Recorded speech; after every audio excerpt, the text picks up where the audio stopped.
En bleu, blanc ou rouge, ce sont les professionnels de l'urgence. Répartis sur tout le territoire, ils sont là 24 heures sur 24 pour nous venir en aide, nous soigner, nous sauver. Ça va vous soulager, vous pouvez avoir envie de vomir. Double fracture ouverte. En première ligne, les pompiers, en ville comme à la campagne. Il y a une alerte qui vient de retentir pour AVP, VL contre VL. 250 000 pompiers volontaires et professionnels pour 4 millions d'interventions par an. Parmi eux, Virginie Thépeau, sapeur-pompier à Brest. Dès que le bip sonne, c'est vrai qu'on est...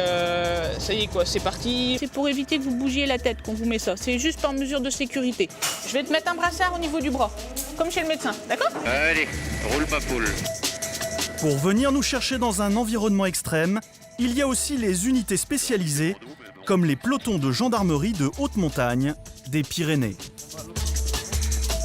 Qu'est-ce qu'elle a? Une fracture? Fracture de cheville, ouais. D'accord. Dans les cas les plus graves, ce sont les équipes des SMUR, les services mobiles d'urgence et de réanimation, qui interviennent, comme si l'hôpital se déplaçait vers le patient. C'est la mission de Richard Terry à Montpellier. Bon, tu sais quoi? Trouve-moi la place en réa métabolique et on va au siège. Allez, arrêt respiratoire, hop, au boulot.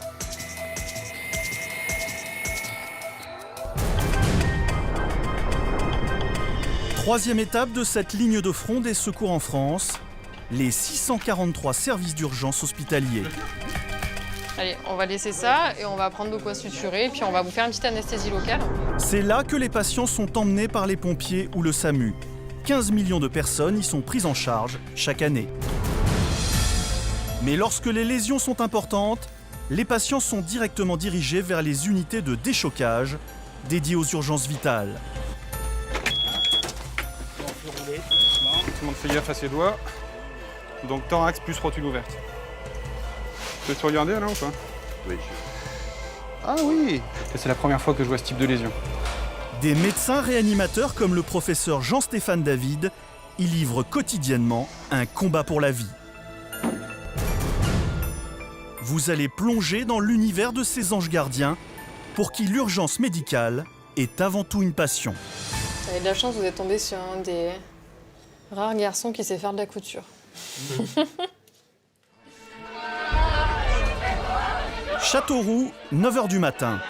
Un avion vient de faire une sortie de piste à l'atterrissage. Les équipes de secours viennent de pénétrer dans la cabine. La situation est chaotique. Les urgentistes font les premiers bilans rapides. On va catégoriser les victimes. Un avion de 2 étages, 10 à l'étage supérieur, environ 85-90 à l'étage inférieur. L'urgence pour les médecins n'est pas de soigner. C'est bon. Est-ce que tout le monde peut bouger ici et parler? Est-ce que vous avez mal quelque part? Très mal au cervical. D'accord. Vraiment mal. Minerve, antalgique, UR. Urgence relative ou urgence absolue, avant toute évacuation, les médecins doivent trier les victimes en fonction de la gravité de leurs blessures. Et dis-moi, je veux son bilan définitif. Ton bilan définitif. Ton bilan définitif. Devant le nombre de blessés, les secours sont dépassés. Sur le tarmac, les coordinateurs du SAMU et les pompiers tentent de faire face à une catastrophe d'une ampleur exceptionnelle. Donc à la demande du médecin DSM, j'ai besoin de 50 moyens d'évacuation.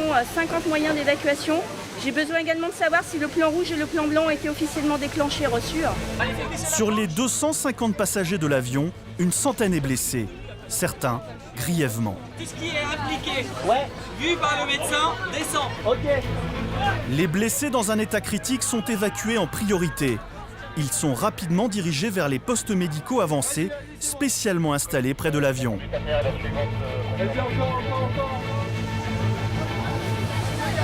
Mais rassurez-vous, il ne s'agit que d'une simulation. Vous êtes en plein milieu d'un exercice annuel organisé par le SAMU. Son objectif ? Former des urgentistes à la médecine de catastrophe. Parmi eux, le docteur Caroline Tellion, anesthésiste réanimateur au SAMU de Paris depuis une quinzaine d'années. T'as fait quoi de ta victime? Aujourd'hui, Caroline est formatrice. Elle doit évaluer la capacité des médecins à faire face à ce type d'accident.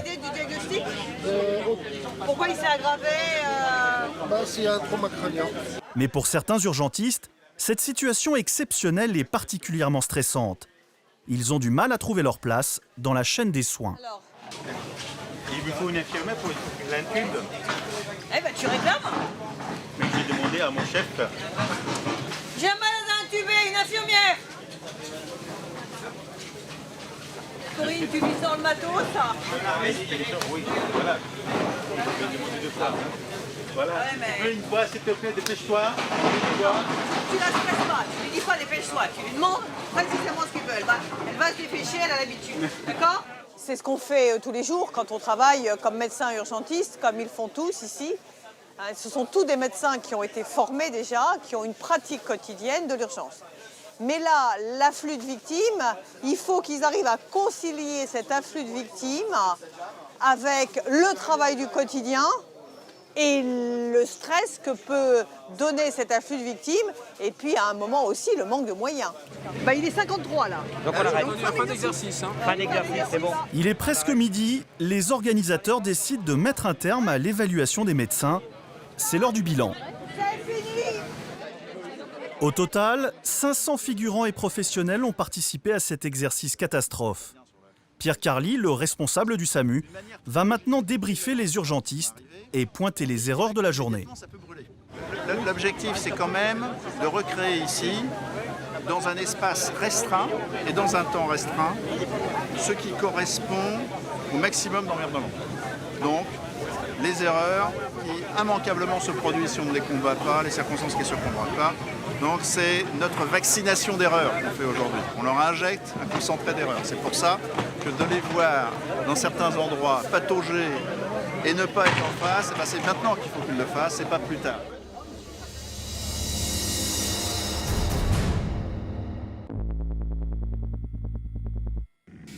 Tout le monde est prêt derrière? C'est bon, ouais. Allez, c'est parti pour le décollage. Loin de ce genre de simulation, la réalité est souvent plus dure. Toute victime d'un traumatisme veut être secourue rapidement, mais sa localisation dans un environnement parfois hostile nécessite l'intervention d'équipes spécialisées. C'est justement la mission de ce PGHM, ou peloton de gendarmerie de haute montagne, basé dans les Pyrénées. Donc théoriquement, on va remonter à un parking avec un certain nombre de voitures, parce que c'est la discipline. Ouais, d'accord. Aujourd'hui, l'hélicoptère de la gendarmerie de Tarbes vole dans le cirque de Gavarnie. À son bord, un médecin du SAMU et 2 secouristes du PGHM. Ils doivent récupérer une mère de famille qui s'est fracturé la cheville sur un sentier de randonnée. Problème, le site est très difficile d'accès pour les secours classiques. Première difficulté, repérer le lieu de l'accident. D'après leurs informations, la personne blessée serait dans une partie boisée du sentier. La victime est repérée, mais impossible de se poser à proximité. Les secouristes se préparent donc à descendre à l'aide d'un treuil.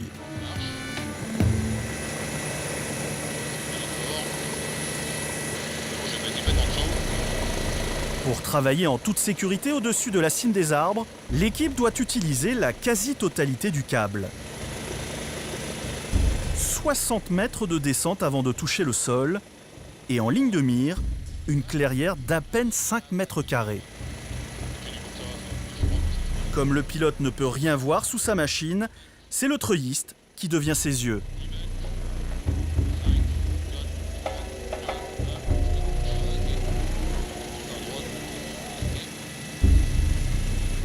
Pendant que le premier gendarme va commencer la prise en charge, l'opération se poursuit.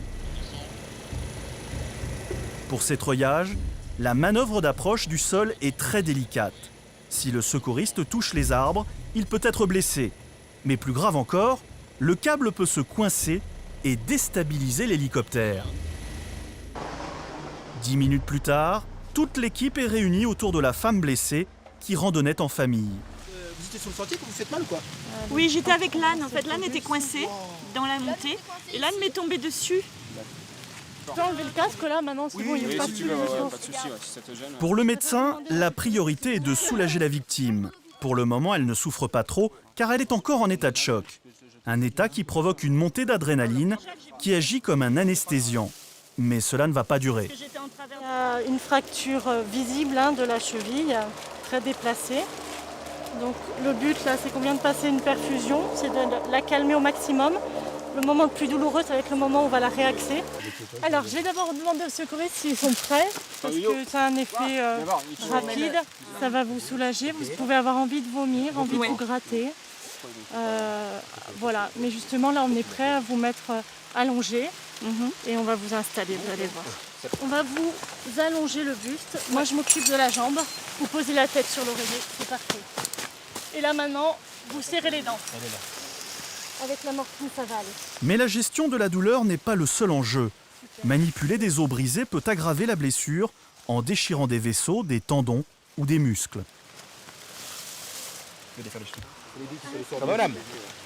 Vous avez mis dans l'axe là déjà? Non. Ah. Malheureusement, la gravité de la lésion rend impossible la réduction de la fracture. Comment vous êtes là? Ça va? Ça va? Ça fait mal mais... Dès que vous êtes plus haut, je vous réinjecte un bolutin. Ok, non, nous. Ça va là ou quoi? Là je suis très bien moi. Ok, C'est vous? Fred, mets la main sous la... Donne-moi la main en dessous. L'équipe doit désormais remonter la victime sur le sentier, mais le sol est glissant et le chemin très escarpé. Voilà, et maintenant, Je t'ai fait les sangles là. on va vous asseoir. On va vous asseoir, madame. Ça va, Fred? C'est bon? Ça va, très bien. Voilà, là vous êtes bien, je pense. C'est bon, la tête Voilà, je vais vous dire. au bon endroit? Ok, là c'est parfait. Là, c'est la fracture de la fibula, c'est sûr, mais du péroné aussi. Double fracture ouverte. Avec luxation, est très probable. Ça, c'est la radio qui va le préciser. C'est chirurgical, donc il faut qu'on puisse être évacué sur un hôpital qui fait de la chirurgie orthopédique. Ok, pour tout le monde. Là, il y a une pierre, Enis. Tu peux ramasser mon... La blessure est sérieuse et le transport de la patiente difficile. Dans ce type de situation, l'élitreuillage est donc idéal. À pied, il aurait fallu plusieurs heures et surtout beaucoup plus de secouristes pour porter la randonneuse jusqu'à la première route. Lionel, tu montes avec, je monte en deuxième ou l'inverse? Je monte d'abord et je l'accueille dans l'hélico. Voilà, tu l'accueilles dans l'hélico. Allez, on fait comme ça.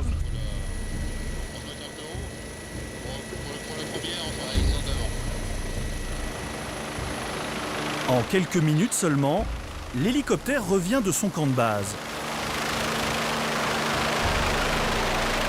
Le médecin est treuillé en premier, puis c'est au tour de la victime.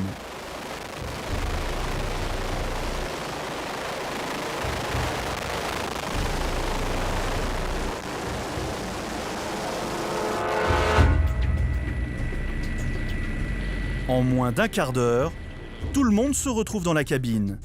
L'appareil prend alors la direction de l'hôpital de Foix.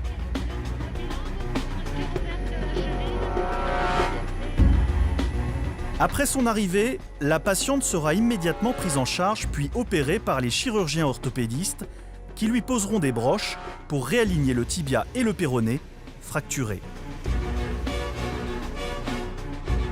Dans quelques jours, elle pourra rentrer chez elle et dans quelques semaines, cet accident ne sera plus qu'un mauvais souvenir.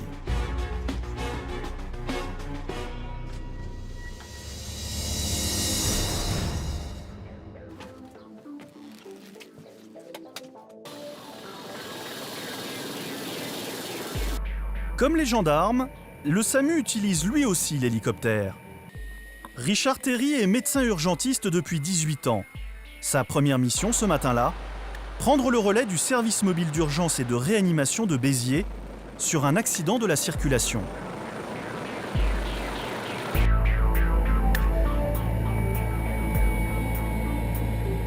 Le docteur jette rapidement un coup d'œil à la victime. Apparemment, pas d'urgence vitale, même si le jeune motard a fait une chute spectaculaire. Donc ce jeune homme en fait a eu un accident de scooter. Ouais, scooter. Lui il arrivait sur le stop et il y a une voiture qui a tourné comme ça et qui lui a priori coupé la route. Il n'avait pas encore passé le stop. Non. D'accord. Il était casqué. Il a fait un traumatisme crânien avec perte de connaissance initiale. Le casque s'est arraché dans la chute. Voilà. Bonjour jeune homme. L'état du patient est rassurant, mais Richard veut évaluer la blessure. T'as pas de mal à respirer mon grand? Je peux le décoller là? Ça là et là? Voilà. Vous avez beaucoup mal? Ouais? Là? D'accord, on va vous mettre d'autres choses pour la douleur. Hein? D'accord. Il a eu une lésion au niveau du cou, avec le cartilage là, que l'on voit quand on déglutit, là, le cartilage qu'il y a devant la thyroïde, qui est luxé de côté. Donc on peut se poser des questions si ces voies respiratoires sont indemnes, donc la trachée est indemne, ou si elle a été lésée. Allez-y, respirez. Voilà, ça passe. Et là, allez-y. La respiration paraît normale, mais l'aspect de la plaie inquiète Richard. Bon, pour ce jeune homme, il y a un risque de détresse respiratoire subite ou très rapidement progressif. Donc il lui faut une surveillance constante. L'urgentiste doit maintenant transmettre son bilan médical au médecin régulateur du SAMU qui organise et gère toutes les interventions. Ouais. Mais j'attends. Ouais, voilà. C'est aussi le régulateur qui doit trouver une place dans un service adapté, capable de soigner la victime. D'accord, donc on va sur le déchoc et... C'est parti. Super, ah ben ça me va, comme ça me va aussi. Ok. Voilà. Donc là, ce jeune homme va être emmené aux urgences de l'hôpital La Péronie de Montpellier, dans la salle d'urgence vitale des urgences. Mais j'ai prévenu les réanimateurs de la polytraumatologie du cas un petit peu particulier de son cou, de ses voies respiratoires. Donc ils sont au courant et si besoin, donc ils vont venir le voir et si besoin, ils ont un appareil pour regarder à l'intérieur, une caméra avec fibre optique pour regarder à l'intérieur et s'il y a besoin de lui faire des soins, y accéder facilement. Voilà. Ah, vous pouvez lui faire un petit bisou? Mais oui. Si la respiration du jeune homme venait à se dégrader, le seul moyen de le sauver serait de l'intuber, c'est-à-dire de lui passer un tube dans la trachée. Mais sa blessure pourrait rendre ce geste difficile, voire impossible. Richard veut pourtant rester optimiste. Mais je vous trouve plutôt bien. Donc ça me rassure, on va vous transporter comme ça tranquillement. Même si le docteur est rassurant, la blessure est suffisamment grave pour justifier un transport rapide en hélicoptère.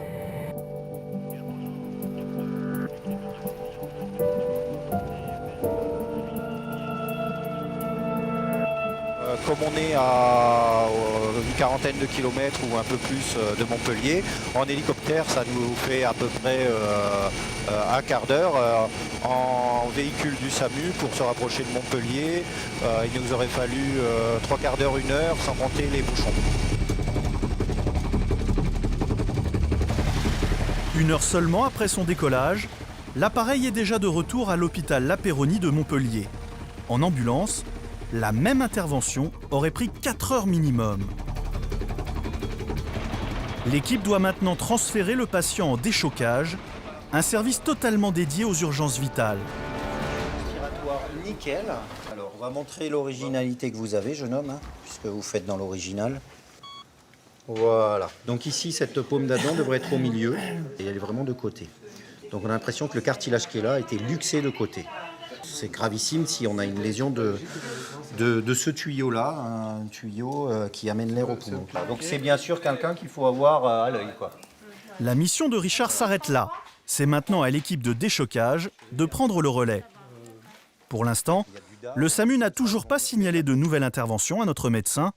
Du coup, il en profite pour rester quelques minutes de plus avec le blessé. Ce jeune homme va aller le plus rapidement possible au scanner pour faire un scanner corps entier, à la recherche de lésions traumatiques liées à son accident quand même assez puissant. Donc on va regarder tout ce qui est colonne vertébrale, tout ce qui est crâne. Du coup là on va voir aussi le cou, tout ce qui est thorax et tout ce qui est abdomen. Les traitements du coup de la dame. Et tant qu'ils n'en sauront pas plus sur l'état du patient, les médecins resteront en alerte. Ce sac c'est un sac avec du matériel pour une urgence vitale au cas où ce jeune homme ferait une détresse respiratoire ou circulatoire dans les couloirs ou au scanner. Voilà, encore une fois, c'est de la prévention, de l'anticipation, alors que le jeune homme va bien.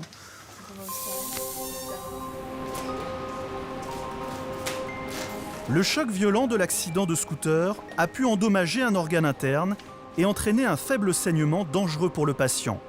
Seul le scanner peut repérer ce type de traumatisme. Mais pour le radiologue et Richard, la priorité est de bien visualiser la trachée afin de déterminer si les voies aériennes sont déviées ou abîmées. Bah pour l'instant, c'est pas dévié. Enfin, à peine. Ce jeune homme a, entre guillemets, de la chance dans son malheur. Il n'y a pas de lésion abdominale, donc dans le ventre, il n'y a pas de lésion dans le poumon grave.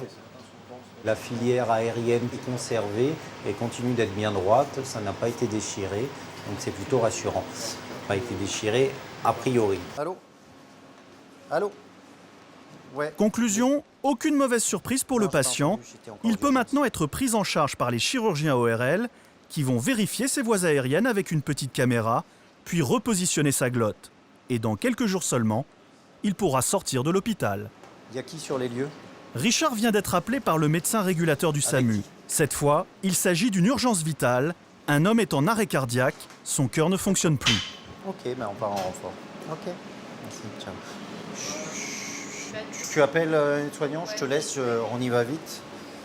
Une garde de médecin urgentiste dure 24 heures. Richard, lui, a déjà effectué 5 sorties et sa garde est encore loin d'être finie. Avec la diversité, ce rythme très intense, c'est justement ce qu'il aime. À chaque fois, c'est l'adrénaline qui monte. Il ne sait jamais à quoi il va se retrouver confronté.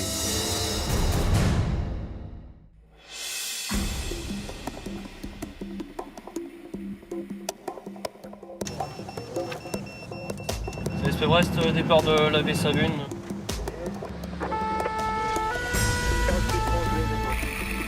Départ d'une ambulance de pompiers à Brest. Virginie Thépeau est pompier professionnel depuis 8 ans. Son équipe vient d'être appelée en renfort pour une intervention incendie. Ils ne savent pas du tout ce qu'ils vont trouver. Bon, a priori, c'est dans un sous-sol. Il y a un feu de véhicule, mais nous, on ne sait pas pourquoi on est là. On va savoir ça tout de suite. Je reste ici ? Ouais, pour l'instant, tu restes là. Et on va aller voir. SP Brest, baie Sabune arrivé sur le lieu en reconnaissance. Sur place, de gros moyens ont été déployés. Un violent incendie provoqué par un court-circuit dans une voiture vient de ravager ce garage. Les dégâts sont impressionnants. La température a dépassé les 500 degrés. Le sinistre est maintenant maîtrisé, mais des fumées très toxiques sont remontées dans les gaines d'aération et dans la cage d'escalier de l'immeuble. Il faut donc contrôler l'état de santé de tous les habitants qui auraient pu inhaler ces fumées. C'est comment ton prénom ? Inès. Je vais te mettre un brassard au niveau du bras, comme chez le médecin, d'accord ? Regroupés dans un local associatif, les 10 résidents paraissent en bonne santé. C'est fini. Hop. Mais le SAMU est venu en renfort. Il faut être vigilant avec ce type d'intoxication. J'ai pris les constantes pour la petite. Tu notes sur un papier. D'accord. Ouais, je vais faire la maman aussi, ouais. Virginie et ses collègues cherchent les premiers signes de malaise. Il faut vérifier si la tension et la température sont normales. Est-ce que vous connaissez votre tension habituelle ? Oui, 11,7. D'accord. Bon bah là c'est 11,8. Hop. De son côté, un autre pompier est chargé d'interroger les habitants pour évaluer leur degré d'exposition aux fumées. Vous avez respiré les fumées ? Oui. Avec le masque ou... D'accord. Le fait d'inhaler des fumées, ça peut être très grave. Les fumées sont toxiques, donc ça peut brûler les voies respiratoires et ça peut engendrer des maux de tête, des malaises et par la suite des arrêts circulatoires et ventilatoires. Mais ici, aucun arrêt du cœur n'est à craindre. Sur les 10 résidents, seuls 4 ont été exposés légèrement. Personne ne sera donc hospitalisé. Et finalement, 2 heures après le début de l'incendie, le commandant de l'opération autorise les habitants à regagner leurs appartements. Il n'y a plus de soucis au niveau des fumées, il faut rester une odeur, mais il n'y a pas de... Vous êtes en sécurité, si on vous laisse remonter, c'est que vous pouvez. Donc, sauf que c'est forcément l'escalier. Fin de l'intervention pour Virginie et ses collègues. Même s'il n'y a pas eu de blessés sérieux, leur présence était nécessaire, car si un tel déploiement peut paraître disproportionné, il est en réalité parfaitement justifié. Les services d'urgence doivent toujours se préparer au pire.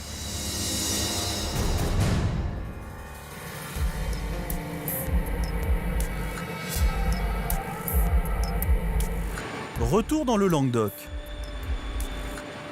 Le docteur Richard Terry se dirige maintenant vers une petite commune, près de Sète. Il vient récupérer un homme électrisé. Alors qu'elle cherchait des fuites d'eau sur un toit, la victime a subi un choc électrique très important.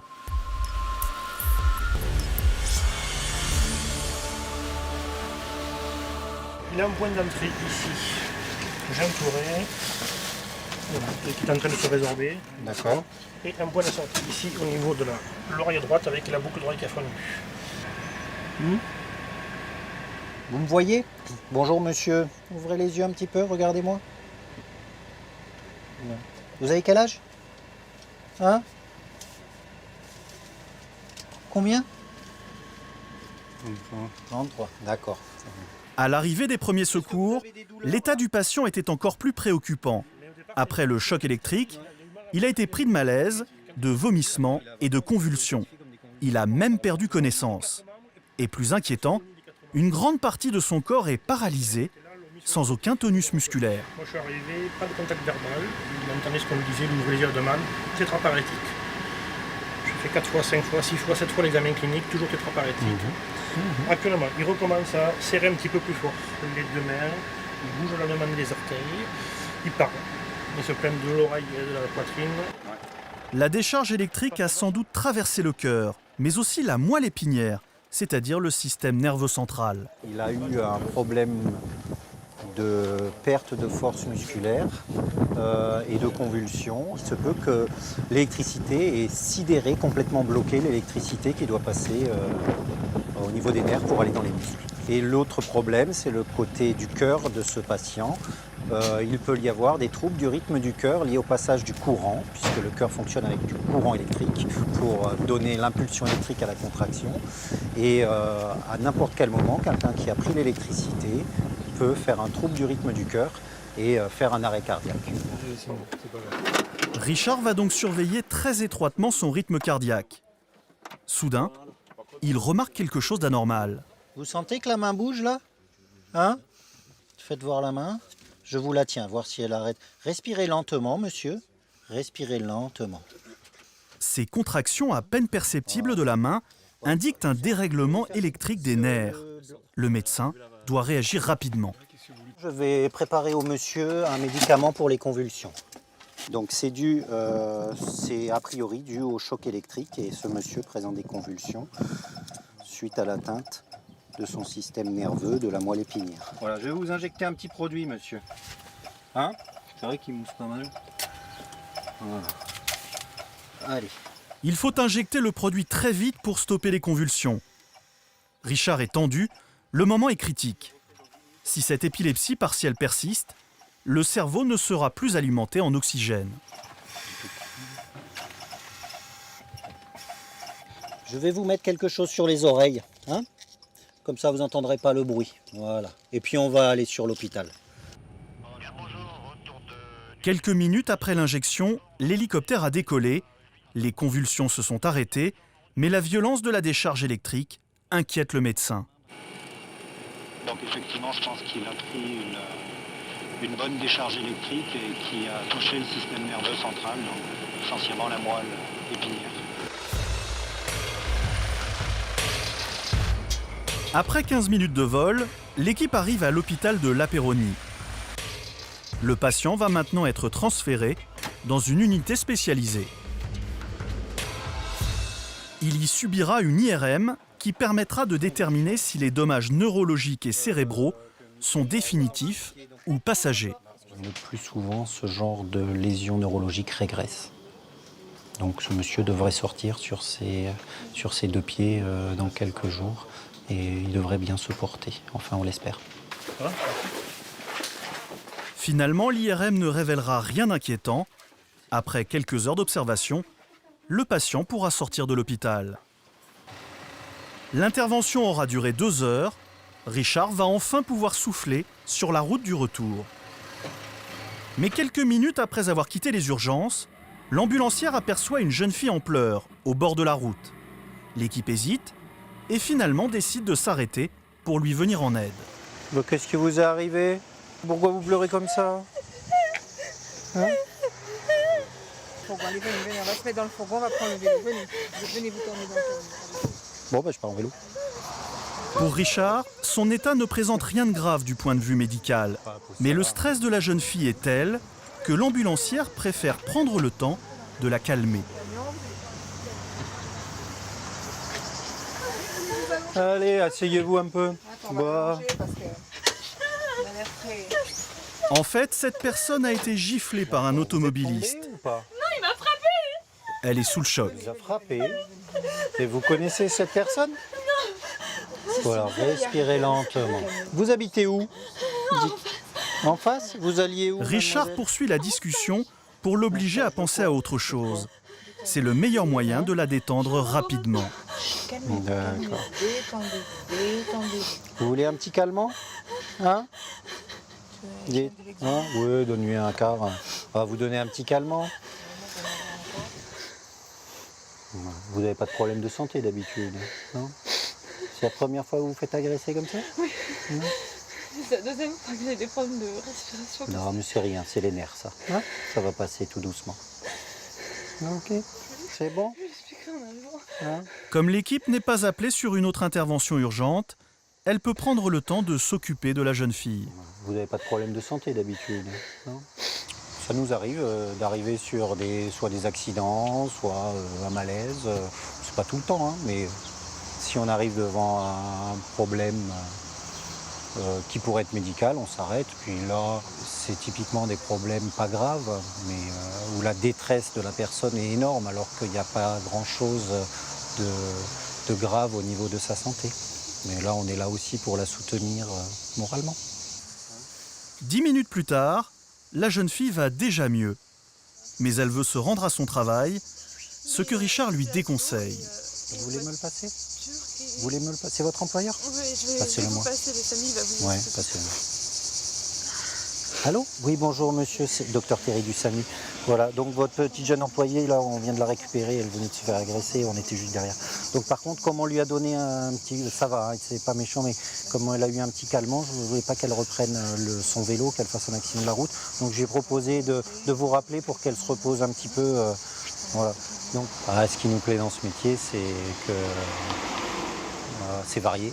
Il y a de tout, aussi bien la petite agression dans la rue comme l'urgence vitale du moment. C'est passé d'un moment à l'autre et sans savoir ce qui va nous arriver juste avant et de savoir s'adapter à chaque situation. L'équipe va même jusqu'à la raccompagner devant chez elle.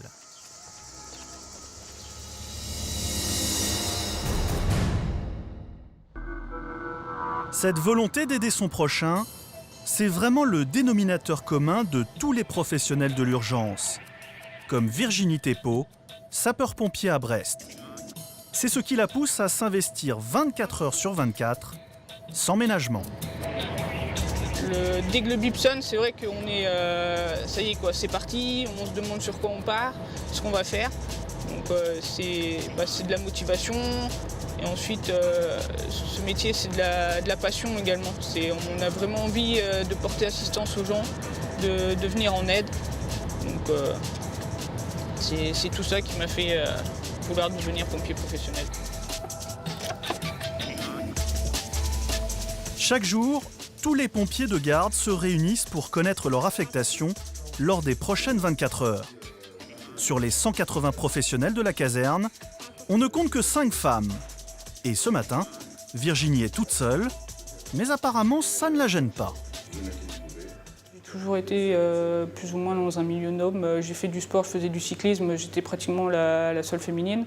Ensuite, mes études, j'ai fait une seconde technique des systèmes automatisés, donc c'est pareil, on était 2 filles pour une classe de 30 garçons. Après, il faut être motivé aussi pour venir travailler dans un métier d'homme, donc peut-être qu'il n'y a pas beaucoup de femmes à vouloir devenir pompier, je ne sais pas. Aujourd'hui, Virginie va conduire l'ambulance de premier départ. Son rôle consiste donc à vérifier l'état de fonctionnement du véhicule. Mais petit problème, elle ne connaît pas encore ce nouveau modèle.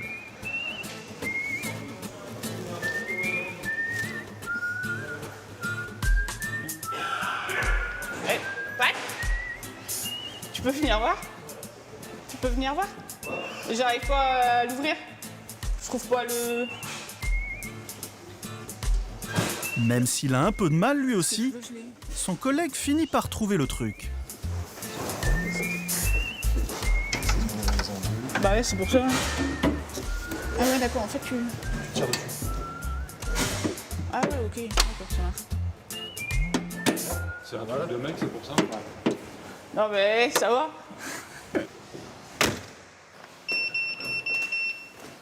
C'est quoi ça? Il y a une alerte qui vient de retentir pour AVP, VL contre VL. Ce code désigne un accident sur la voie publique qui implique 2 véhicules légers. Virginie et ses collègues ne perdent pas un instant. Au cas où, un camion les suit avec du matériel de désincarcération. L'équipe s'attend à tout. Il faut que tu retournes, que tu retournes par là pour qu'on prenne l'ensemble du chemin pour tomber dessus. Apparemment, c'est au niveau du premier rond-point, au niveau du Leclerc. Mais une fois sur place, ils sont rassurés. Il s'agit d'un accident mineur. Les 2 voitures ne semblent pas endommagées. Juste rentrer dedans? Y'a rien? D'accord. Vous avez mal où? Immédiatement, le chef d'équipe transmet un bilan au centre 15. Virginie et son collègue prennent en charge la victime qui se plaint de la nuque. Le choc du carambolage a peut-être abîmé ses vertèbres cervicales. C'est le fameux coup du lapin. Quand vous avez des douleurs au niveau de la nuque, c'est pour éviter que vous bougiez la tête qu'on vous met ça. C'est juste par mesure de sécurité. Ce collier cervical est installé par précaution pour éviter une lésion de la moelle épinière qui pourrait provoquer une paralysie. Toujours envie de vomir? Ouais. D'accord. On lui prend une tension, une sac. T'as pris le sac? Ouais, le sac il est là. Madame, on vous laisse ça si vous avez envie de vomir, d'accord? Vous voulez qu'on vous redresse, madame? C'est bien, ouais. La patiente va être emmenée dans le service d'urgence le plus proche. Après examen, ses lésions cervicales se révéleront sans gravité. Seuls les muscles du cou ont été froissés. Elle pourra rentrer chez elle le jour même. C'est SP Brest de la B1. La B1 quitte les urgences Kérodrin disponibles radio. Fin de la première sortie pour Virginie. Mais sur la route du retour vers la caserne, l'équipe est appelée pour une nouvelle intervention beaucoup plus dramatique. Une femme a été agressée hier soir, sans doute à l'arme blanche. Depuis, elle est enfermée chez elle, en état de choc.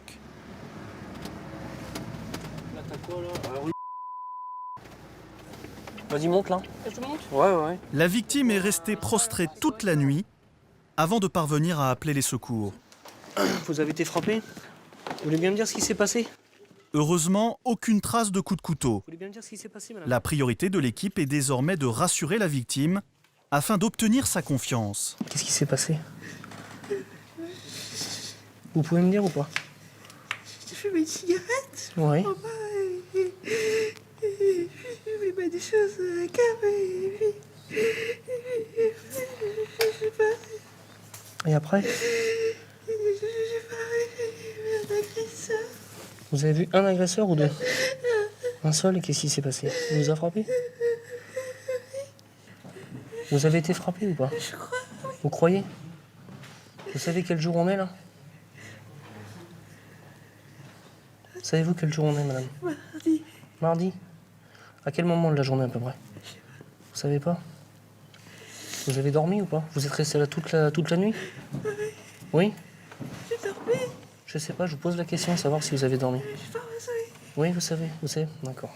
Regardez au niveau de votre tête, si vous avez été frappé à la tête ou pas. Le dialogue est établi. Les pompiers doivent maintenant faire accepter un contact physique à la victime. Vous y vivez seul?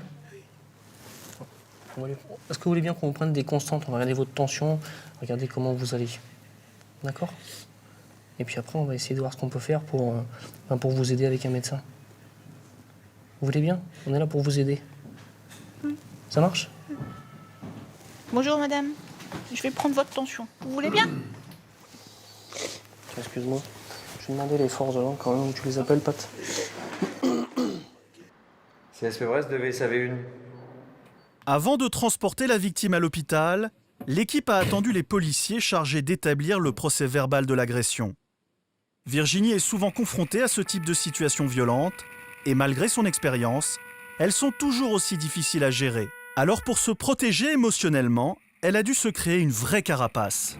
Je ne vais pas ressasser l'intervention toute la journée en me disant bon ben voilà, elle a subi une agression, c'est triste, c'est pas ma mentalité. Moi je sais que je me suis créé une barrière et que j'essaye au maximum de pas m'apitoyer. Ça me touche, mais je fais mon métier.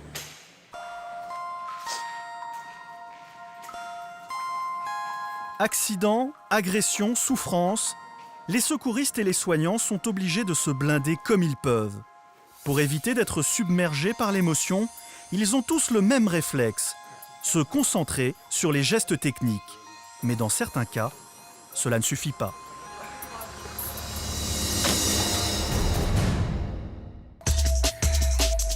Dans un instant, vous découvrirez que Richard Terry va devoir gérer une situation particulièrement difficile et éprouvante. Bon, tu sais quoi, trouve-moi la place en réa métabolique et on va au CHU. Allez, arrêt respiratoire, hop, au boulot.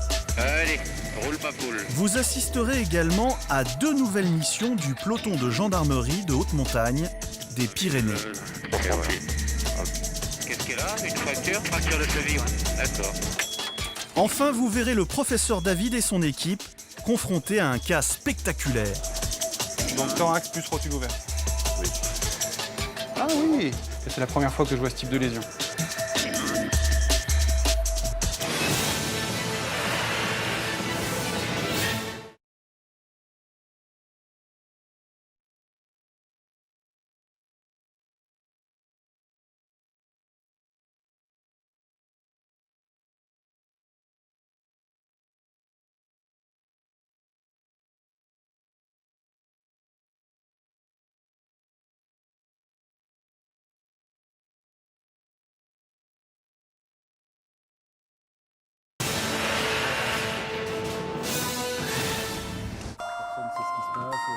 C'est le bordel apparemment. C'est Fabienne. Et oui, elle est très bien Fabienne. Après une journée déjà bien remplie, le docteur Richard Terry doit maintenant s'occuper d'un patient atteint d'un grave trouble du rythme cardiaque. Il est arrivé il y a moins d'1 heure dans ce centre médical en se plaignant d'importantes douleurs thoraciques. Il présentait aussi les signes d'une très mauvaise circulation sanguine. On vient de le choquer, ça fait quelques minutes. D'accord, au niveau hémodynamique, pendant qu'il avait ça, il avait combien? On avait mis pas de tension, pas rien, de tension. Et là maintenant? Là il est à 12, il a son 27, 80. Ah, il est redescendu. La tension du patient est fluctuante et son état est instable. Pourtant, le médecin du centre de santé l'a sauvé grâce aux électrochocs, car lorsqu'il est arrivé, le rythme de son cœur était totalement désordonné. D'accord, c'est bon. On a l'impression que c'est une anarchie, et en fin de compte, il y a un rythme qui battait très vite, avec des complexes très larges. On a l'impression de 247 coups par minute. Ma collègue, pour réduire ce rythme très rapide, a envoyé une onde électrique à travers le corps du patient, et ça a permis de mettre toutes les cellules du cœur sur la même ligne de départ. Et c'est les cellules du cœur qui devaient donner la commande à l'impulsion électrique, qui doivent être les premières à partir, qui sont parties en premier, qui ont donné le bon rythme au cœur. Bon, bah tu l'as guéri. Je l'ai guéri, mais voilà. Mais je sais pas si tu vas l'emmener, mais... On va lui trouver une... Voilà. Richard n'est pas rassuré. Il sait que le patient peut rechuter. La priorité est donc de l'emmener rapidement à l'hôpital afin d'y être opéré. Pour ça, il lui faut trouver une place en cardiologie. Et toi, t'as personne de mutable. Mais tous les services de cardiologie sont pleins. Avec l'aide du médecin régulateur du SAMU, Richard va donc essayer de trouver une autre solution. Non, je t'explique. Ce monsieur va venir, si j'ai pas de place en clinique, il va venir chez toi, qui est cardiologue, qui va le voir, éventuellement lui faire la choro, et après il va aller en réa métabolique. Non mais de certitude, moi je donne pas, je peux pas, si je peux. Déjà 20 minutes au téléphone et toujours aucune solution. Bon, tu sais quoi, trouve-moi la place en réa métabolique et on va au CHU. Bah, ça fait quand même, je pense, au moins une demi-heure que je suis au téléphone pour trouver une place à ce monsieur. Et là, ça m'énerve. Voilà. Mais on va lui trouver. 48 ans, hein. Oui, non, mais on va lui trouver. Richard est agacé. Et d'ailleurs, on y va. Il vient d'essayer de négocier avec ses collègues spécialistes pour trouver une place, en vain malheureusement. Sans examen complémentaire, impossible de poser un diagnostic et de trancher entre 3 hypothèses. Infarctus, embolie pulmonaire ou dérèglement métabolique. C'est pour ça que les services concernés hésitent. Aucun ne veut prendre le risque d'une mauvaise orientation. Richard prend donc la décision de rouler vers le service de réanimation de l'hôpital de la Péronie. Voulez-vous mettre de côté ? Mais la situation se dégrade. Le cœur bat de plus en plus lentement. Ce ralentissement du cœur peut être occasionné par d'autres choses. Ça peut être très compliqué et par des choses qui compriment le cœur aussi. Donc comme ce monsieur a quand même des veines très dilatées là sur le cou, on peut penser qu'éventuellement le cœur est un peu comprimé. On ne sait pas par quoi, mais ça peut être plusieurs choses possibles. Donc là, on est juste avec nos mains nues à essayer de faire des suppositions sur ce qui nous fait le monsieur. Richard décide de lui injecter un médicament pour accélérer son cœur. Il penche de plus en plus pour une embolie pulmonaire.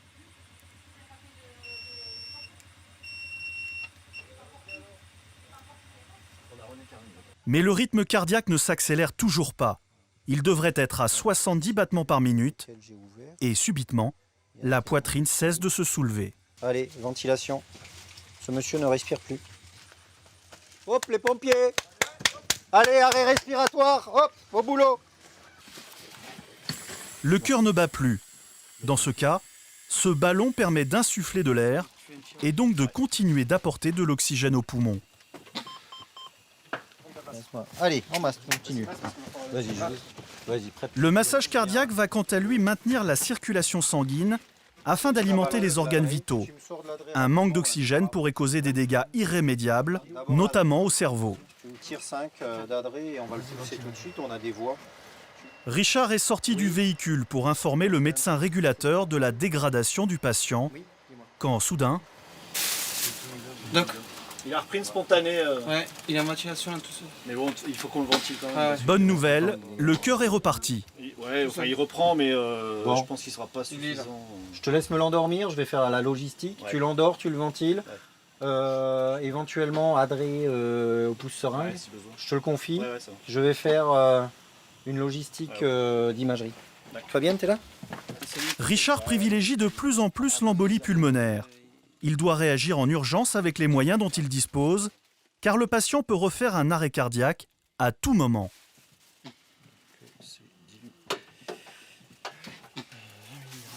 J'ai un scanner juste à côté, j'ai un produit dans les mains. Si je peux arranger ça et que c'est possible, je peux lui injecter ce produit de suite. Donc je vais voir s'il y a moyen de faire ça. Sinon, effectivement, on roulera très vite sur Montpellier. Auparavant, Richard va tenter d'obtenir un scanner malgré l'heure tardive. L'imagerie lui permettra de confirmer l'embolie, c'est-à-dire la présence d'un caillot qui bouche l'artère entre le cœur et les poumons. Il pourra alors tenter de dissoudre ce caillot avec une super aspirine. Mais dans l'ambulance, le cœur s'est à nouveau arrêté de battre. Les pompiers ont repris le massage cardiaque en urgence.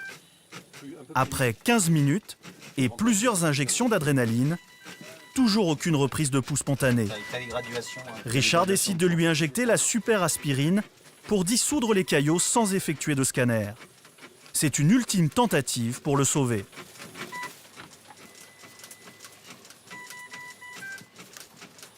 Là, dans les minutes qui suivent, son sang va se fluidifier. Et on va voir, il risque de saigner un peu de partout, des points de perfusion. Mais à l'intérieur, au niveau des artères qui seraient éventuellement bouchées, ça risque de se fluidifier aussi et ça pourrait être bénéfique au monsieur. Donc on continue à faire le massage cardiaque pour faire circuler le sang et le produit qui pourrait aller jusqu'à ce caillot. Donc là, il n'y a plus qu'à attendre. Richard espère encore sauver son patient. Les minutes s'écoulent au rythme du massage cardiaque, interminable. Mais le cœur ne repart pas. Je ne sais pas comment dire. Le médecin sait qu'il est en train de le perdre. C'est la limite de votre... Voilà, on touche au bout de ce qu'on peut faire. Et puis là, malgré des thérapeutiques très invasives, très agressives, à l'impossible, nul n'est tenu. Mais quand on a quelqu'un qui était conscient devant nous et qu'on le perd à chaque fois un peu plus, ça nous affecte. Le sentiment d'impuissance du médecin est compréhensible. Mais cet homme aurait-il pu être sauvé dans d'autres circonstances ? Dans un lit en réanimation, dans un très grand centre hospitalier universitaire, il se serait passé la même chose pour ce monsieur. On a tout le matériel et toutes les personnes qu'il fallait pour donner le maximum de chance à ce monsieur. Là, c'est vraiment la maladie qui est plus forte que nous. Les pompiers vont continuer le massage pour laisser toutes les chances au cœur de repartir. C'est le médecin seul qui prendra la décision de mettre un terme à la réanimation. On vient d'arrêter la réanimation du monsieur. Après 1h15 de massage cardiaque, après avoir poussé le produit, la thrombolyse, qui devait fluidifier son sang, son cœur n'est jamais reparti. Donc on vient d'arrêter. Donc le monsieur est mort. Richard et son équipe ont beau savoir qu'ils ont tout fait pour sauver cet homme, c'est toujours une épreuve difficile. Dans ces moments-là, ils ne peuvent s'empêcher de revivre l'intervention, de se remettre en question. Une réaction somme toute très humaine. Loin de l'image d'une médecine toujours plus performante véhiculée par les médias, la réalité des urgentistes leur rappelle parfois cruellement qu'ils ne sont pas des faiseurs de miracles et que leur action a des limites.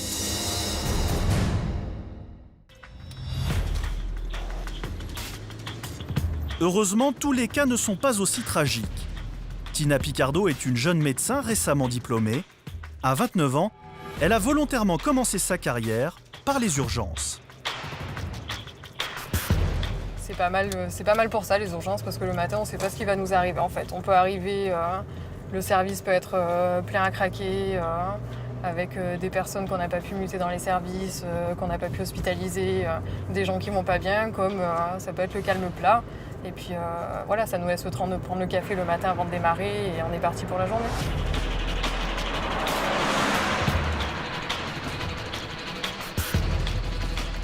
Aujourd'hui, Tina est responsable de la filière longue des urgences, c'est-à-dire des cas les plus sérieux.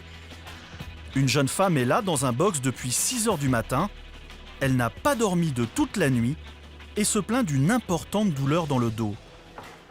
Alors cette douleur, elle est vraiment apparue hier, c'est ça? Oui, surtout cette nuit. Oui. Et quand vous respirez? D'accord. Vous avez un point particulier ou pas? Non. Non si, en fait, en haut, au milieu du dos, quand je respire, ça me fait une grosse douleur. D'accord. Vous êtes essoufflé ou pas? Non. Pas plus que d'habitude, quand vous marchez, des choses comme ça, non, rien du tout? Non. Vous toussez? Non plus. Vous n'avez pas eu de fièvre? Non. Après un questionnaire rapide, Tina commence son examen clinique. Allez-y, asseyez-vous. C'est compliqué de ça. Elle est à la recherche de signes de maladies graves. Alors, essayez de respirer comme vous pouvez. Une véritable enquête médicale. Le but est d'éliminer toutes les pathologies possibles, les unes après les autres. Vous allez me dire si quand on appuie, ça fait mal, d'accord? Là, plutôt? D'accord. Il y aurait des antécédents de sciatique, on avait dit. Il y a 1 mois et demi, oui. J'ai fait une sciatique. Et vous avez pas, il n'y a pas de notion de traumatisme ou quoi que ce soit? Non. Non? Vous n'avez pas tapé? Cette douleur dans le dos, elle est venue d'un seul coup? Mais ça fait des années que j'ai mal au dos. Donc, et à ce niveau-là? Oui, dans tout le dos, c'est assez récurrent en fait. Même si Tina n'est pas inquiète, elle va affiner son enquête avec un bilan sanguin complet, ainsi que des radiographies des poumons et de la colonne vertébrale. Car pour l'instant, rien ne permet au médecin de poser un diagnostic précis. Grâce à ces examens, Elle espère trouver la cause de cette douleur au dos. Non, on va juste vérifier en fait éliminer les diagnostics graves, si vous voulez. Donc voir s'il n'y a pas une embolie pulmonaire, voir si au niveau du cœur il n'y a pas de souci particulier, parce que ça peut être aussi des douleurs comme ça. Hormis l'infarctus, si vous voulez, ça peut être une péricardite, une myocardite, enfin une petite inflammation au niveau du muscle cardiaque, rien de plus.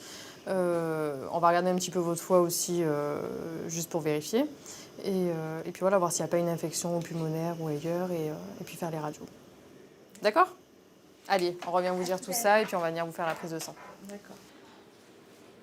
Grâce au bilan sanguin, le médecin disposera de toute une série de résultats qui lui permettront d'éliminer ou non chaque hypothèse envisagée. Celle-là, j'ai une radio box 2, s'il te plaît. Merci. Les radios l'aideront aussi à voir si le problème n'est pas osseux. Tout à l'heure ? Et pour obtenir tous ces résultats, la patiente n'aura attendu que 2 heures seulement. Non, il n'y a rien de particulier. Pas de tassement, pas de fracture. Les poumons, il n'y a pas de signe d'infection. Au niveau cardiaque, il n'y a rien non plus de particulier. Pas d'infection, quoi que ce soit. D'accord ? Donc je pense que c'est hier, quand vous êtes allé à l'ostéopathe, qui vous a manipulé, en fait, voilà, ça vous fait mal à cause de ça. À ce point-là ? Bah ouais, c'est possible. Hein. Mais là, ça vous a bien calmé avec les traitements antalgiques. On ne vous a pas fait grand-chose de plus que ce que vous avez pris à la maison. Donc voilà, dans tous les cas, rien de grave. Tout a été éliminé là, donc voilà, je vais vous marquer le même traitement qu'on vous a fait là, vu que ça vous a bien calmé. Et puis voilà. C'est tout. Ouais, c'est tout. Surveillez, puis vous rentrez à la maison. D'accord. Allez. Nous, là, aux urgences, on a éliminé les choses graves qui pouvaient lui arriver du fait de cette douleur, qui pouvaient nous faire penser, par exemple, à l'embolie pulmonaire ou à des pathologies cardiaques. Donc voilà, après, c'est vrai qu'on n'a pas de diagnostic vraiment identifié sur ce cas-là, mais bon, on s'oriente plutôt vers quelque chose de musculaire et quelque chose de pas très grave, en fait, pour cette dame. Donc ils ont réussi à maîtriser ma douleur, mais le problème n'est pas réglé. Voilà, c'est vraiment ça. Donc on verra bien. Là, je pense qu'il faut que j'aille voir un spécialiste du dos, donc un ostéopathe, pour retravailler vraiment là-dessus. Merci, bonne journée. Donc, parce qu'en fait, les gens ne comprennent pas que nous, ici, aux urgences, on est là pour éliminer en fait, les choses graves et urgentes et pas forcément pour donner un nom à ce qu'ils ont quand ils arrivent, quoi, aux pathologies qu'ils ont quand ils arrivent. Donc c'est vrai que c'est un petit peu frustrant, je comprends, mais les gens, c'est vrai, pensent que quand ils arrivent aux urgences, ils vont sortir avec une pathologie identifiée, mais c'est souvent pas le cas. Cette jeune femme a-t-elle eu raison de venir aux urgences ou aurait-elle dû prendre rendez-vous chez son médecin traitant ? Dans ce cas précis, difficile de répondre. Et c'est tout le problème des urgences modernes, de plus en plus engorgées par des patients qui devraient consulter chez un généraliste.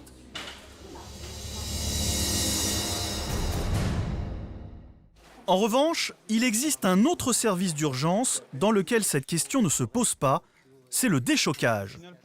Ici, tous les cas sont forcément graves. On décoquille pas. Hein. Non, vous avez un coquille de rechange là. Le professeur Jean-Stéphane David est anesthésiste réanimateur depuis plus de 10 ans. Aujourd'hui, il prend sa garde dans son service de déchocage, un service dédié aux urgences vitales. Un jeune homme victime d'un accident de moto vient d'être amené par le SAMU. Devant la gravité des blessures, l'équipe lui a injecté des antidouleurs. Bonjour. Bien, ok. Donc on regardera ça, togodogodoc. Les côtes, je vous fais mal ou pas? Non. Le ventre non plus. Non plus. Ok. Le professeur explore méthodiquement toutes les parties du corps du blessé. Il est à la recherche de signes d'hémorragie interne et de fractures. Là, je vais regarder sa jambe. Il y a plusieurs fractures ouvertes de la jambe. Et je vais regarder à quoi ça ressemble. Le chirurgien orthopédiste qui vient d'arriver est impressionné. Le traumatisme est sévère. La reconstruction de ce pied sera un challenge particulièrement difficile à relever. Sur le genou. Et puis là, il faudrait qu'on fasse en sorte que ça s'arrête de saigner. Ça t'embête si on lui met un garrot Ah bah ouais, parce que là, on a vu, il est déjà facile vascularisé son pied. Ou ce qu'on va essayer de faire, c'est on va prendre un gros pansement en serrant fort autour. L'orthopédiste observe lui aussi la plaie. Pour lui, il y a une importante fracture du pied avec déplacement de nombreux os. Il note également une fracture ouverte du tibia et du péroné. Vraiment serré fort. Hein. Mais la première urgence est d'arrêter le saignement. On fait un bandage parce qu'on a mis un pansement hémostatique, c'est une plaie qui est hémorragique pour limiter les pertes de sang. Et l'objectif, c'est que ce pansement fasse céder ce saignement pour que le patient évite de perdre tout son sang au final. Hein. En tout cas, si on peut éviter de le transfuser derrière, ça serait toujours intéressant pour lui. Voilà. Merci. Les médecins sont inquiets. Le pied semble vraiment mal alimenté en sang. Il faut faire vite pour vérifier ce qu'il se passe. Tu vas mettre même tes deux mains, comme ça. Voilà. Si le pied n'est plus vascularisé, il va apparaître un phénomène qu'on appelle une ischémie, qui est un manque d'oxygène au niveau du pied. Et dans sa forme la plus grave, ça peut aboutir à une destruction du pied et une amputation du pied. Une des grosses raisons pour lesquelles j'ai fait médecine, c'est pour prendre en charge ces patients qui présentaient des urgences, et en particulier des urgences traumatologiques. Ce qui m'intéresse, c'est que c'est des lésions qui sont complètement diverses. On parle des lésions cérébrales, des lésions des jambes, du ventre, du thorax. C'est souvent des patients qui sont jeunes, qui ont donc un pronostic de vie important, avec des vrais combats à mener, parce que quand les patients arrivent chez nous, il faut les sauver. Et il faut les sauver, il faut faire en sorte qu'ils s'en sortent le mieux possible, avec le moins de séquelles possible, qu'ils puissent retourner à leur vie avec leurs proches dans de bonnes conditions.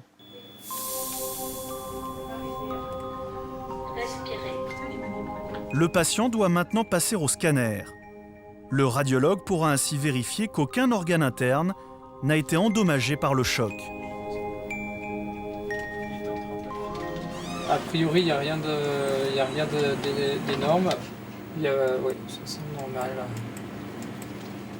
Au bout de 10 minutes, l'équipe s'en va rassurer. Le scanner n'a rien révélé de grave.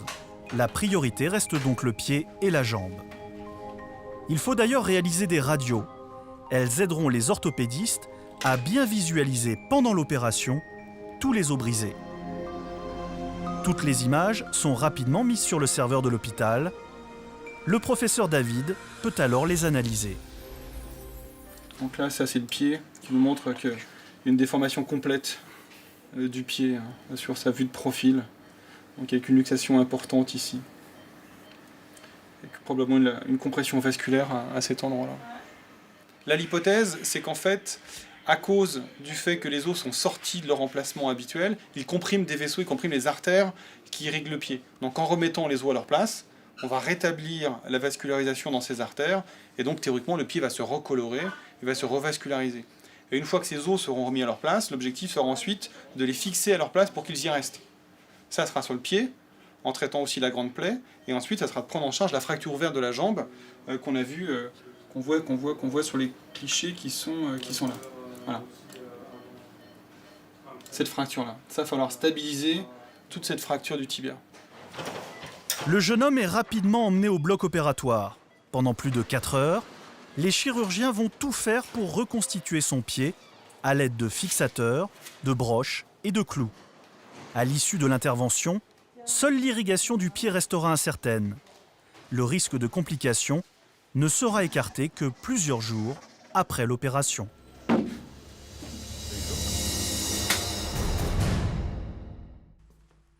Retour au détachement aérien de la gendarmerie à Tarbes. Oui, le DAC de Tarbes, bonjour.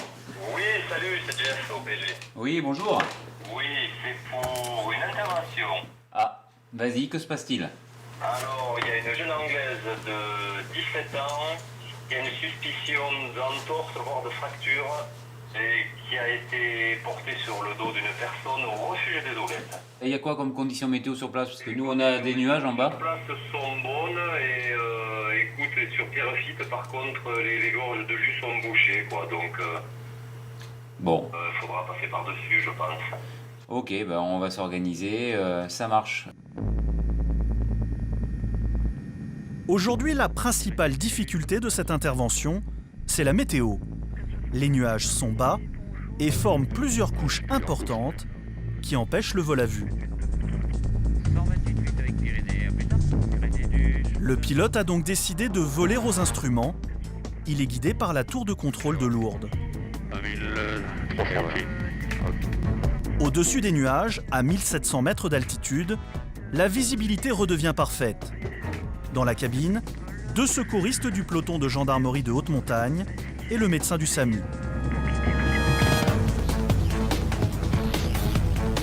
L'hélicoptère se dirige vers le pic du Vignemale, le point culminant des Pyrénées françaises.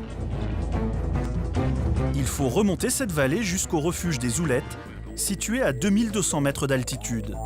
Après, est-ce qu'il traverse à sec là? Là oui, hein. En ce moment, ouais. Le pilote doit trouver une zone d'atterrissage pratique et sûre. La jeune Anglaise et ses amis les attendent au refuge. Il n'y a pas d'urgence, car l'accident a eu lieu la veille. Bonjour. Here. This side, I can't put it flat. I can't go. You can put your foot. Maybe it's broken. Maybe. So we will go down. Donc cette jeune dame s'est tordu le pied, la cheville en marchant, mais il s'avère qu'elle ne peut pas poser le pied par terre et à l'examen de la cheville, j'ai une forte suspicion de fracture de l'extrémité inférieure du tibia et du péroné. Donc on lui a mis une attelle pour l'immobiliser. Une fois immobilisé, la douleur est tout à fait tolérable. Donc on va l'évacuer sans rien lui faire de plus sur l'hôpital pour lui passer des radios et si la fracture se confirme, voir avec le chirurgien quel est le traitement à lui proposer. Pour faciliter l'embarquement de la victime et éviter de la porter trop longtemps, les secouristes demandent au pilote de se rapprocher du refuge. Allez, roule ma poule.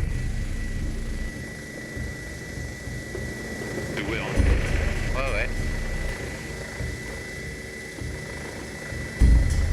Il va se présenter face au vent, il va juste poser un patin. Et donc on va charger et la victime et toute l'équipe et puis partir de là.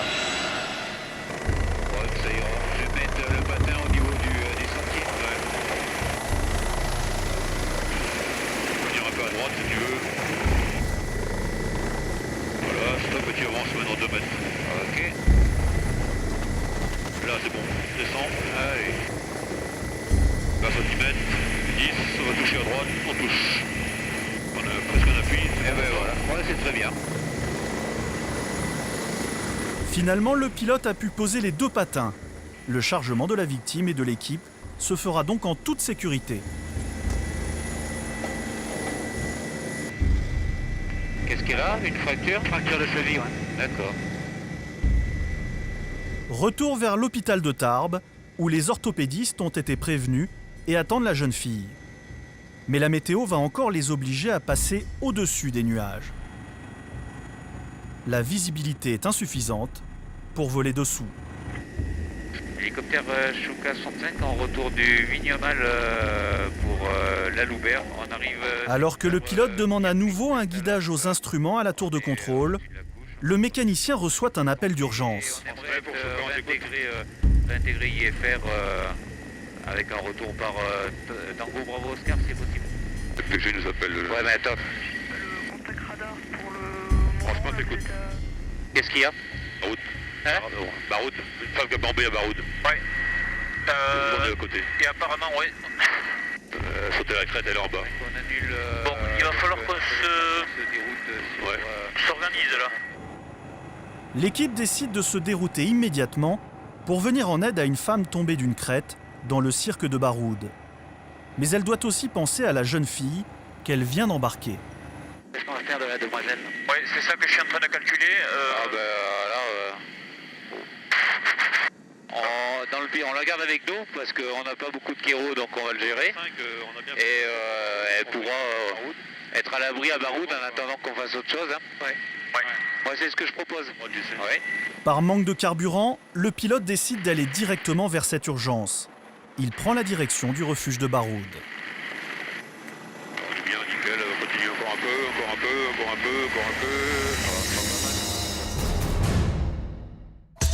Dans un instant, vous découvrirez les conditions difficiles dans lesquelles interviennent les gendarmes secouristes du PGHM et les drames auxquels ils sont parfois confrontés. Vous verrez aussi le quotidien d'une jeune médecin aux urgences de Lyon. Allez, on va laisser ça et on va prendre de quoi suturer, puis on va vous faire une petite anesthésie locale. Corps droit. Donc ça, on va le couper pour éviter de le traumatiser. Enfin, vous suivrez le combat du professeur David et des chirurgiens pour soigner un jeune homme victime d'un grave accident de scooter.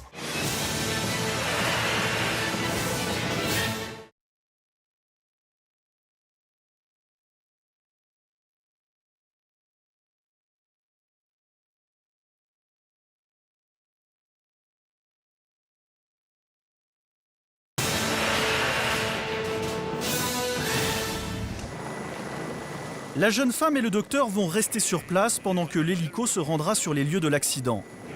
Car s'il veut mener à bien cette nouvelle intervention, le pilote doit alléger son appareil. En cas de besoin, l'équipe reviendra chercher le médecin.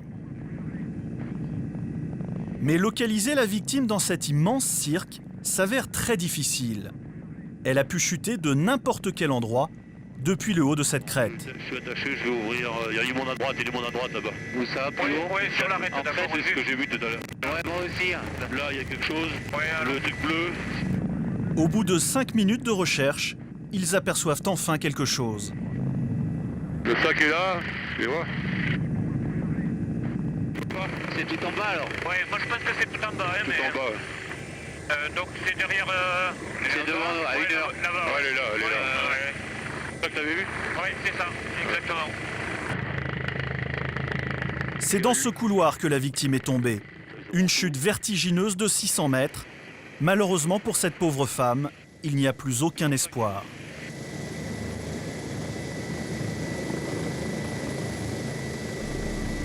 C'est bon pour eux? Ouais, c'est bon, c'est bon.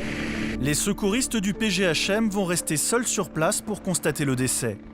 Malgré cette mauvaise nouvelle, le pilote doit penser à l'autre patiente, finir la mission et l'emmener à l'hôpital.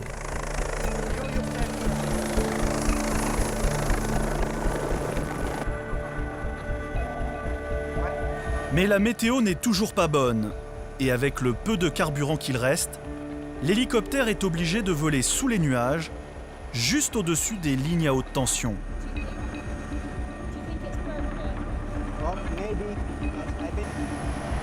Un exercice très dangereux que tous les pilotes préfèrent éviter.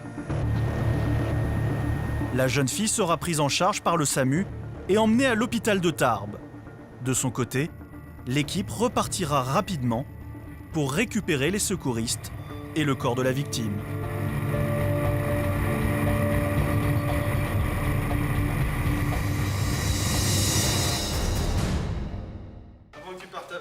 Service de déchocage du professeur David à l'hôpital Lyon-Sud. Il vient d'être appelé pour une urgence.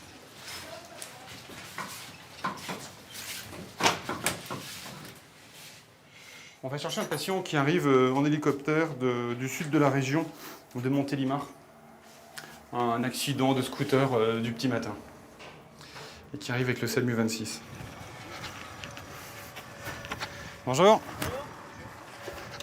Le jeune homme a perdu le contrôle de son scooter et a percuté une rambarde de sécurité au niveau de la poitrine. Devant la gravité de la lésion, les médecins de Montélimar ont demandé le transfert vers un hôpital spécialisé. Ça rotule ouverte aussi? Ouais. D'accord. Ok. Donc thorax plus rotule ouverte.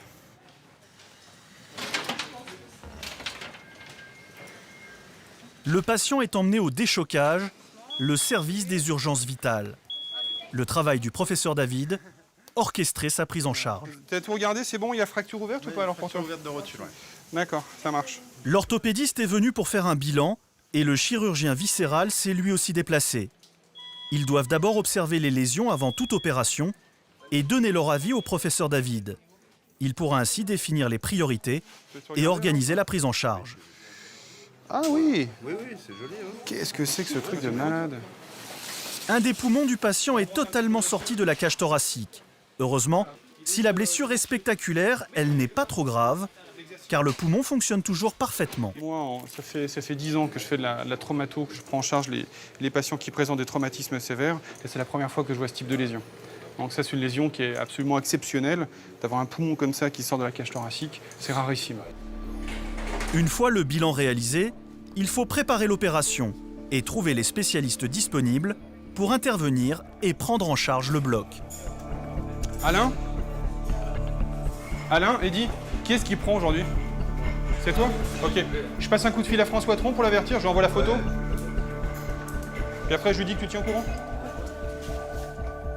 Et là, je vais appeler le chirurgien thoracique pour le prévenir qu'on vient de recevoir ce monsieur. L'étape suivante consiste à trouver un lit pour accueillir le patient après l'opération. Mais comme son collègue du SAMU de Montpellier, le professeur se heurte au manque de place disponible. Ok, t'as rien d'autre qui peut bouger? Il doit négocier pour trouver un lit, et cette situation l'énerve un peu.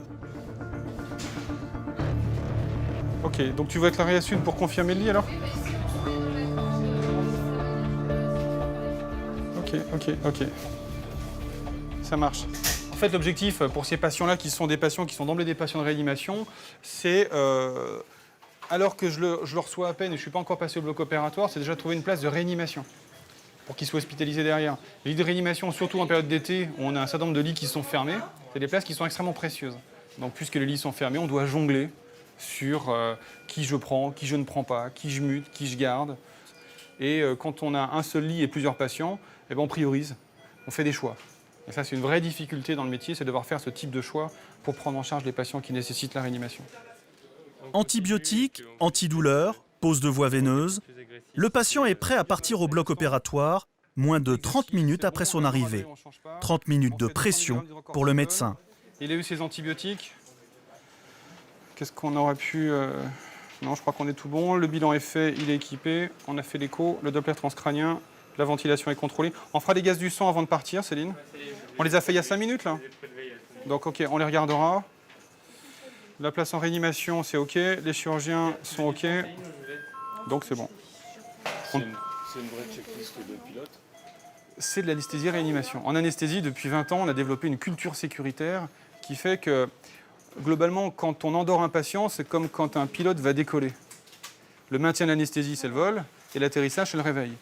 On s'est inspiré, enfin mes aînés se sont inspirés une vingtaine d'années de toutes les procédures d'aviation pour les transposer l'anesthésie. Et du coup, ce qu'on fait en anesthésie, on le fait aussi en réanimation.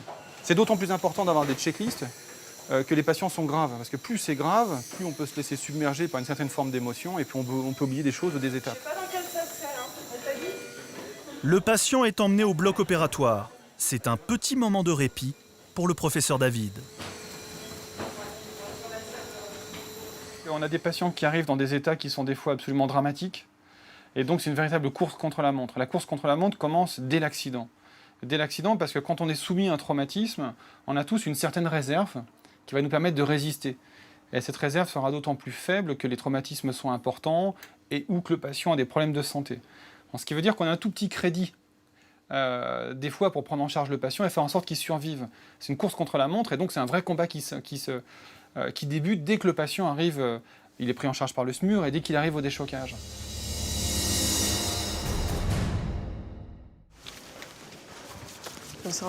Pendant ce temps, le docteur Tina Picardo poursuit son travail aux urgences.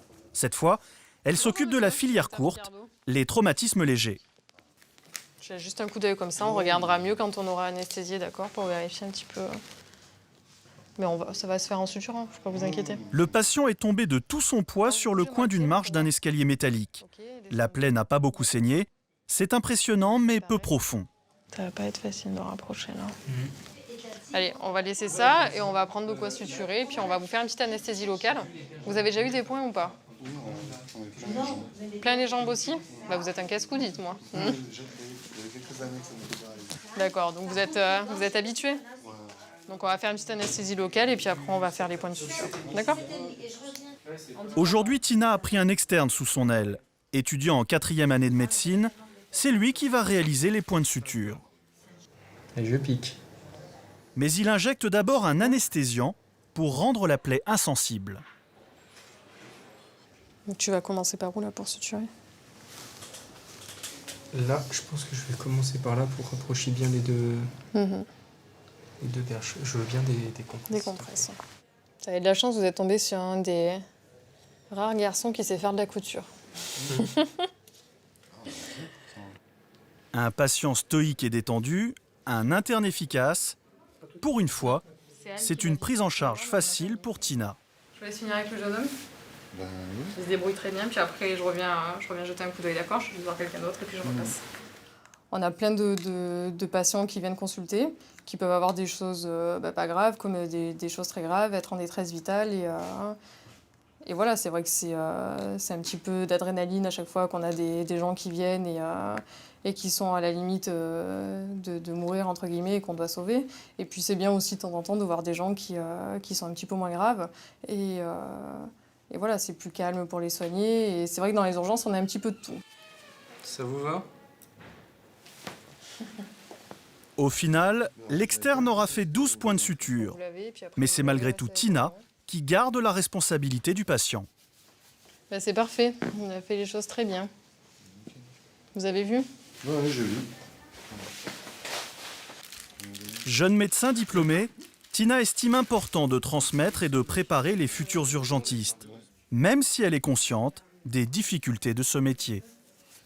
Effectivement, je pense que c'est quand même un métier fatigant et moi, je me vois travailler encore dans les urgences un petit moment, mais je ne me vois pas finir ma carrière aux urgences, non, parce que c'est quand même un système de garde, il faut travailler la nuit, on ne dort pas les nuits, on fait quand même beaucoup d'heures dans la semaine, donc c'est vrai que c'est quand même fatigant.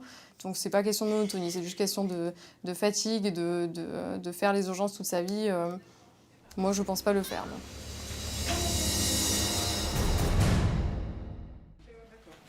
Chercher un masque à côté. D'accord, hein, Laurent. Ça va les filles? Retour avec le professeur David au bloc opératoire. Il s'apprête à anesthésier le motard accidenté dont le poumon est sorti de la cage thoracique. Il dort avec quoi, la Flo? Hypnosus. Le rôle de Jean-Stéphane David et de son équipe est de plonger le patient dans un sommeil artificiel pour qu'il ne sente pas la douleur durant l'opération. Pendant ce temps, il sera sous contrôle respiratoire et cardiaque permanent. Le chirurgien va se focaliser sur le thorax qui est ouvert et nous, notre job, c'est de maintenir l'ensemble des capacités du patient de façon à ce que le chirurgien puisse faire la chirurgie. Il peut y avoir toute une série de complications, donc charge à nous d'être vigilants et de corriger ces complications en parfaite symbiose avec le chirurgien qui va nous tenir au courant en disant attention ça saigne, attention j'ai fait ça. Et donc nous, on va interagir très étroitement avec lui. C'est un véritable binôme qui est formé entre l'anesthésiste et le chirurgien. L'un ne peut pas se passer de l'autre. Le chirurgien thoracique vient d'arriver et découvre la lésion. Ce genre de plaie et de fracture de côte avec hernie du poumon à travers la paroi, comme ça, c'est rarissime. Une fois les champs opératoires installés, le chirurgien remet le poumon en place. J'ai une esquille là. D'accord. Et l'artère, elle est juste là. Il doit ensuite retirer de la cage thoracique toutes les esquilles, des échardes d'os provenant des côtes cassées. Ces fragments, aussi perforants qu'un couteau, menacent encore d'endommager les artères, des veines ou le poumon. Donc ça, on va le couper pour éviter de le traumatiser. Lors de l'accident, le poumon a été perforé et le chirurgien doit suturer toutes ces déchirures. Pour ça, il faut éviter que le poumon ne gonfle. Est-ce qu'on peut le déventiler, s'il vous plaît? La machine s'arrête de pousser. Il est en apnée. Il est complètement en apnée. On va faire ça pendant quelques dizaines de secondes. En attendant que notre collègue finisse. On va le reventiler là pour l'instant. Ok. Il est ventilé là, hein? D'accord. Ouais. La machine, elle pousse dans la cage thoracique du patient. Elle crée une pression positive qui va augmenter le volume du poumon. Donc ça peut le gêner pour certains gestes. Alors des fois, on débranche le patient de la machine, le poumon s'affaisse, et donc le chirurgien peut travailler. Bon, ça c'est pas mal. Ensuite, comment est-ce qu'on va réparer tout ça? Une fois la réparation terminée, le chirurgien reconstruit le thorax, puis repositionne la clavicule déplacée. Et avant de refermer la plaie, il ne reste plus qu'à désinfecter abondamment tout le thorax. On nettoie avec des solutions antiseptiques parce que le risque, dès qu'il y a eu un organe exposé à l'air, et un traumatisme, c'est vraiment l'infection post-opératoire. Donc il faut vraiment tuer les germes dans l'œuf, à la bassine. Dernière étape pour le chirurgien, refermer les ouvertures du thorax. Pour une telle blessure, les 3 prochains jours seront décisifs. Si le patient ne fait pas d'infection, il sera presque sorti d'affaire. Oui, tout à fait. Un autre temps opératoire va maintenant commencer. Le patient est maintenu sous anesthésie pendant que l'équipe du bloc prépare l'intervention des orthopédistes. Ils vont soigner la rotule du genou qui est brisée en plusieurs morceaux. Une rotule normale, elle aurait une forme comme ça, à peu près. Sans trou noir au milieu, là, par exemple. Sans ce trou noir. Ce trou noir, c'est vraiment la fracture, avec le quadriceps qui tire vers le haut, ce fragment-là, et puis ce fragment-là qui est tenu par le bas par le tendon rotulien. L'objectif de l'intervention, ça va être de redonner une forme la plus anatomique possible à la rotule, en mettant des broches et des cerclages avec du fil métallique. Cette opération va elle aussi durer 2 heures. Les orthopédistes vont se démener pour réassembler les 4 morceaux brisés de la rotule. On regarde à la radio. Même si la lésion thoracique était plus spectaculaire, elle laissera beaucoup moins de séquelles que cette blessure au genou. Il y a un petit peu, nous, on va lever la jambe. Une fois l'opération terminée, le patient est emmené en salle de réveil où le professeur David va progressivement le faire sortir de son sommeil artificiel. Pour Jean-Stéphane David et son équipe, la phase du réveil est toujours un moment délicat. Ensuite, on va arrêter tous les machins qui... Mais tout ira bien pour ce patient. Ça, c'est là. Voilà, moins de bruit, on est quand même bien mieux. Tous les professionnels de l'urgence sont quotidiennement confrontés à ce stress, à ces tensions, à la douleur des patients et parfois même à leur disparition. Autant d'émotions qu'ils doivent affronter tout au long de leur vie professionnelle. On doit nécessairement se protéger. Et certaines fois, si certains collègues donnent des masques d'insensibilité, ça n'est au final qu'un mécanisme de protection. Parce que si on est trop sensible, et ce qui est arrivé, moi j'ai observé ça chez certains collègues qui ont dû s'arrêter de faire de la garde de déchocage de blocs d'urgence parce que, étant trop sensibles, ils prenaient trop sur eux. Et au bout d'un moment, ça devenait plus gérable pour eux et on les retrouvait en pleurs le lendemain matin. Et donc, c'est des collègues qui nous ont demandé à se retirer de la garde parce qu'ils n'arrivaient plus à juguler toutes ces émotions. Et ça, c'est une vraie difficulté du métier d'anesthésiste réanimateur, en particulier l'anesthésiste qui travaille dans des SAMU-SMUR, réanimation, blocs d'urgence, déchocage. On est souvent confronté à des situations très aiguës. C'est d'arriver à prendre du recul, à quelque part se blinder en restant extrêmement professionnel. Encore une fois, il faut éprouver la compassion, avoir de l'empathie pour les familles, mais on doit arriver à limiter ce phénomène pour ne pas trop prendre sur soi.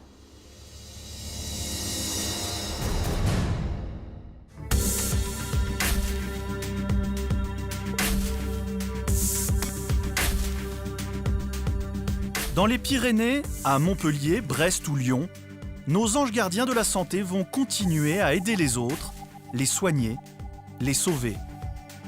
Un combat quotidien pour lequel ils ont choisi ces professions de secouristes, pompiers, infirmiers ou médecins. Des métiers durs et exigeants qu'il serait impossible de pratiquer sans passion.